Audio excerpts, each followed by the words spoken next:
Hi, a very warm welcome to Dusty Shelf Collectibles. Hope I do find you well. Today an unboxing. This is another Tamiya radio control car kit. This is the MB-01 Chassis, which is built as a Fiat Abarth 1000 TCR Berlina Corse, as you can see at the top here. Beautiful looking car. Has the engine on display out the back of it when you build it together. Interested to see how that happens, because it is a Lexan body with plastic parts fitted to it. Now the MB-01 chassis is again very similar to the BT-01 that I did a couple of weeks ago, in that it's modular. You can make it front wheel drive, rear wheel drive, and it does have different chassis configurations. But today, purely about unboxing, showing you what's inside the box. And yeah, we can take this over the bench and I'll literally go through and show you through the instructions. And then, depending on how long the future videos take, we'll either do one on the chassis build up and one on the body, or maybe it'll all be in one video, but they're to come in the future. So let's get this over to the bench and let's have a look what's inside. Right, I'm going to do my best to get this all in shot. It's a slightly smaller box than some of the other kits I've reviewed recently, but it's still quite difficult to get it all in on the camera. Anyway, this is the Fiat Abarth 1000 TCR Berlina Corse, I hope I pronounced that right, built on the MB-01 chassis. Now the MB-01 chassis is very, very similar to the BT-01 that I did the other week, in that it has some modularity to it. Now it's not quite as complex as a BT-01, so what you can do with this is basically, it says here midship, rear motor, rear wheel drive, or front motor, front wheel drive. So essentially it's just the chassis is turned around, and you can see on the schematic here, if I just move it over out the light, that if you look at the positions of the motor, the car is actually turned around, and then these two little parts on the top here change ends, which gives you steering at the opposite end of the car. So it's quite simple in that respect. And with the BT-01 chassis, I think it had two wheelbases. This one actually has three, but for this particular kit, the Fiat, we are looking at the short wheelbase. So when the kit's constructed, it will be constructed with a short wheelbase for this particular body. So just looking over the front here, as I say, there's some schematics on this side showing you the two configurations you can create for this model. We're probably going to do it in front wheel drive, I expect. Length is 374mm, wheelbase is 210mm. I've already mentioned it's on the MB-01 chassis, and just over here it says it's a 1/10 scale RC model and high performance. So let's just turn over to the side of the box, and on here gives a clearer configuration schematic. So if you look at the configuration here, if we take this one to start with, we've got the motor driving the gearbox through the drive shaft into the rear wheels, and on the front here the steering you can see on the front of the vehicle. Turn it through 180 degrees, we've now got the gearbox driving through the gearbox into the front wheels, and your steering remains the same. So it's just literally turning the chassis around and then changing ends with the configuration on the steering controls to give you your two different configurations there. Now I mentioned the three different wheelbases. We've got it here. The short is 210mm, medium 225mm, and the long wheelbase is 239mm. There's a little bit of information about the car at the top here. So it says the Fiat Abarth 1000 TCR Berlina Corse became a class champion of the European Touring Car Championship in 1968 and 1969. Based upon the compact two-door Fiat 600, the car was tuned up by Abarth for races.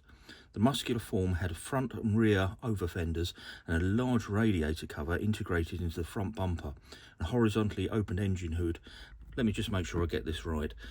A 982cc inline 4 engine capable of over 110 horsepower.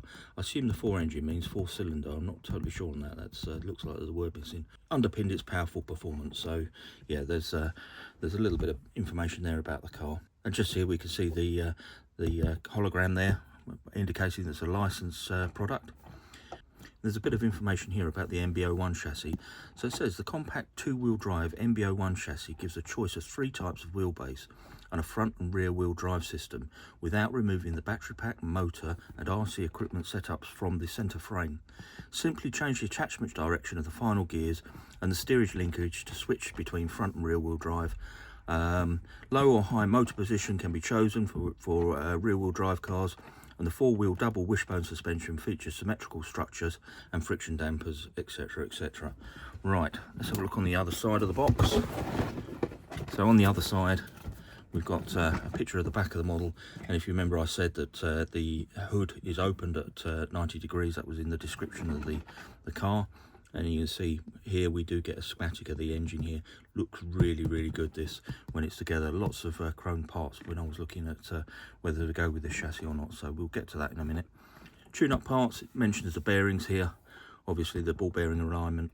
Now hopefully the MB-01 chassis is a little less sloppy than the BT-01 chassis. When we put it together, we found a lot of the joints, there's a lot of play in them. We've ended up shimming them all. I have got a video on that. I haven't finished editing it yet, so once I get that edited, I'll put it up on the channel. But yeah, that's a project in motion. And as always with these kits, it does say here, separately required items. So you'll need your radio gear, you'll need your servo, obviously a battery. Receivers generally come with the radio. But it does say ESC here. I do believe there's an ESC in this kit, although it says you do need one there. So, yeah. But yeah, we'll have a look inside the kit in a minute and see if there is one. And then just over here, it's the usual sort of safety warnings.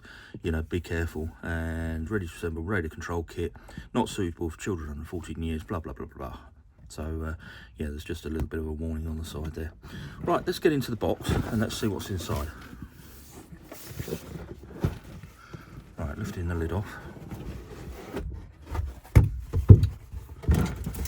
So I'll go through the parts first. I'll just put the instructions to one side. Right, got a nice set of moulded wheels there. That look rather good. Yeah, there's the speed controller. So it does come with the speed controller. I don't know what make this is. It's not a Tamiya one. It is a hobby wing one, I think, by the look of it. But they're still pretty good anyway. So that does come with the kit. We've got screw bags in here. So A, B, C. I can't see if there's 3 screw bags, A, B, and C. We've got a standard steel can or silver can motor there, and there's various other bits in here. I'm not going to open all this at the moment, but you've got gears in there, servo savers in there, obviously a tube of grease, your box spanner, the springs.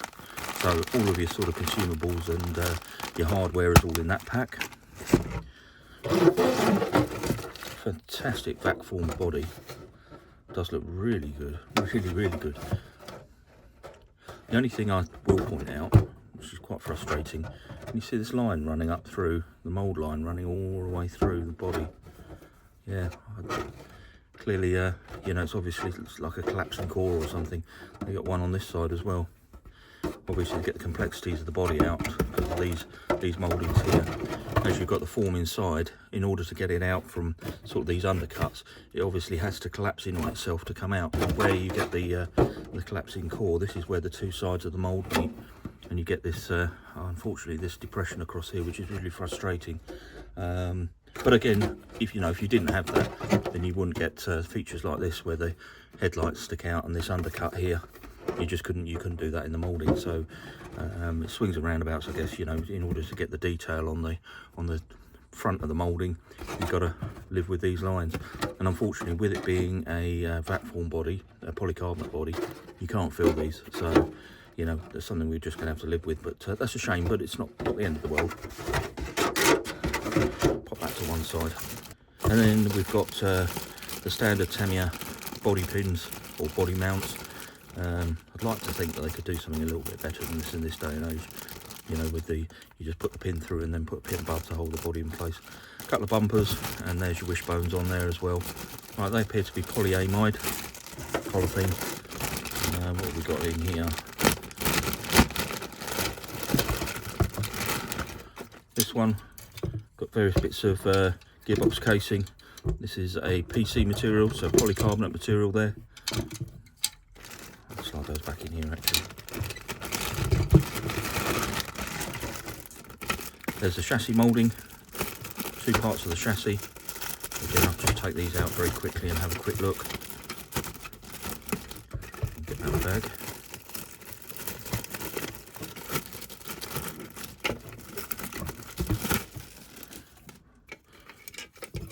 Upper and lower chassis there.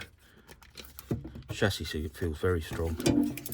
Yeah, very well moulded that is, and a nice little Tamiya badge on the base. Looking pretty good. So again, PC polycarbonate. We've got a couple of our tyres here in the bag. What else is in here? And the other 2 tyres are there, obviously front and rear. We've got different sizes by the look of it. So that's quite strange, isn't it? That you can change this to front to rear wheel drive, and yet there's 2 different sizes of tyre in there. think they're two different sizes. Yeah, one is definitely smaller. There's your shock absorber parts, your drive shafts. So these are the over-moulded couplings. That you can see the dog bone in there. Again, over-moulded on the steel for your drive shafts. We've got a detailing bag for the body kit. There's obviously the boot lid. Got these lovely chrome compartments and the hinges for the boot lid, and then engine components here to build the engine that you see from the back of the car. And then again some more of the gearbox parts, and these obviously sit on top of your steering and things. So really detailed kit there, not bad at all. Let's see what else is in the bottom here. So we've got a conversion chart. Let's just have a quick look in here. It does tell you obviously to switch over the switch ends with the steering, as we saw before. It shows you how to turn the gearbox over, much the same as the BT-01. I'm just seeing if it says to change ends with the wheels. No. So I do think you're probably going to have to change ends on them. I'm pretty sure they're different sizes. I'll go back and check them again. Right, I've got to take these out of the bag because I'm really not sure. So the rims are all the same size and they are the same width. The tyres, there is definitely a smaller tyre on here. So in having the conversion to the other end, if you're going to do that, you will need to swap the wheels around as well, I guess, with these larger ones obviously being the rear tyre. Okay, right, let me get this box out of the way. Right, so in our sticker pack we have the masking stickers for the window, for the polycarbonate body, and on the other side, and all the detailing stickers here to do the pinstriping. This is going to take quite a while to get this on the body to make it look nice, but yeah, quite a nice sticker sheet there. I'll just pop that over this one side so I don't damage it. And let's get back to the instructions. So in here, usual Tamiya instructions. If you haven't done a Tamiya kit before, I'll go straight to the back and show you this. In the back of the book, you always get the schematics of all of the sprues with all of the parts on, so you can see A, B, C, D all the way through. And then also a list of all of the hardware in each of the screw bags. So when you're looking for a part, I'll just pick somewhere at random. If you're looking for an MB2 and you're not sure where it is, if you come to the back here, find an MB2, and you know it's in screw bag B. So it's always the same with the Tamiya kits. It's very well done. And yeah, they've been doing these kits for 40 odd years, so they should get it right by now. Right, so let's have a quick look at the instructions. So telling you about what else you're going to need, your paints, your tools, setting up the radio, and obviously some safety tips at the top there. Right, and at the top here, on the first page, it tells us we're going to use the short wheelbase and also the rear wheel drive system. So for this particular model, that's what the configuration is in this book. As I say, you do get this separate book to tell you how to convert it over to the front wheel drive, but we're just focusing here on the rear wheel drive. Right, gearbox assembly, motor mounts into the gearbox mounts into the chassis. Then we've got a couple of chassis plates that go on, obviously the battery housing here, creating the differential.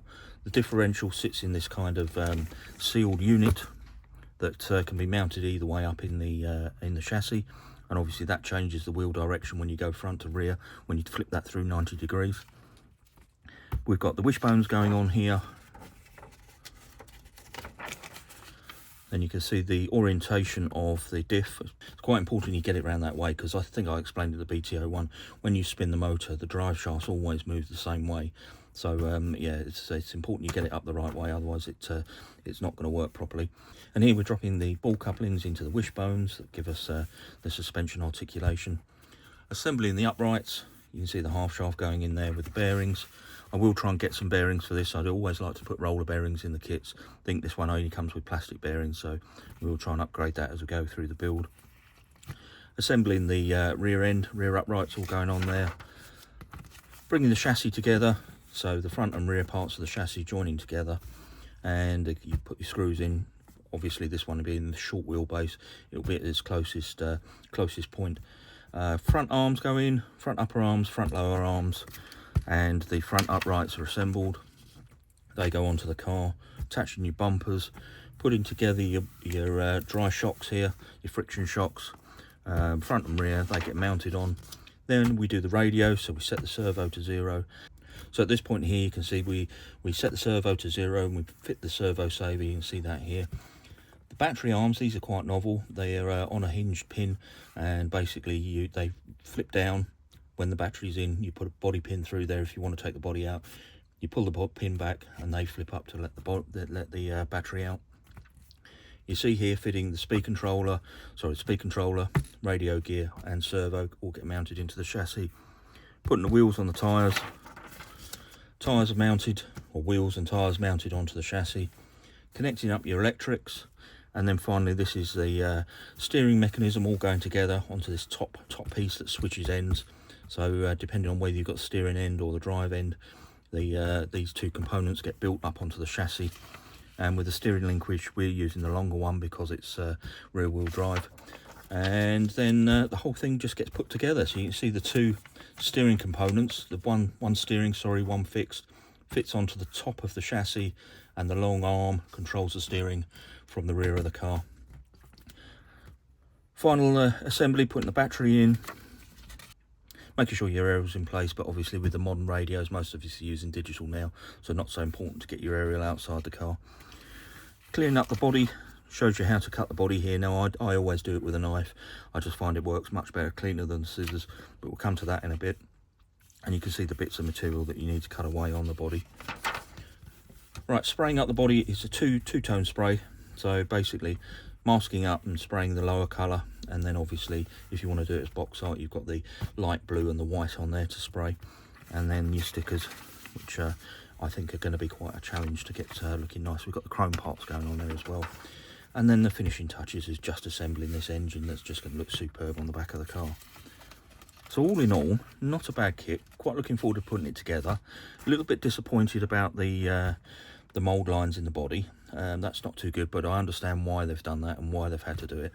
And it's quite interesting to see the fact that you've got different size wheels on the front and back when this is kind of a modular chassis. But anyway, this video was only about the unboxing, just having a first look inside. We're going to get on and build this, and I'll put a video up of us building the kit together, and maybe a couple of videos. Maybe the first one we'll do the chassis, and then the second one we'll do the body, paint it up and take it for a run. But anyway, if that was of interest to you, please do give it a thumbs up. And if you check out the channel, there's lots of other videos on there, including the MB-01 unboxing of the chassis. That's a new chassis from Tamiya, not this one that's an old-year-old. So MB-01 Supra, videos on there, go and have a look at it. And if you can subscribe, I'd be really grateful. Really does help me out. Anyway, with that said, we'll leave this one there. Thank you ever so much for watching, and I'll catch you on the next one.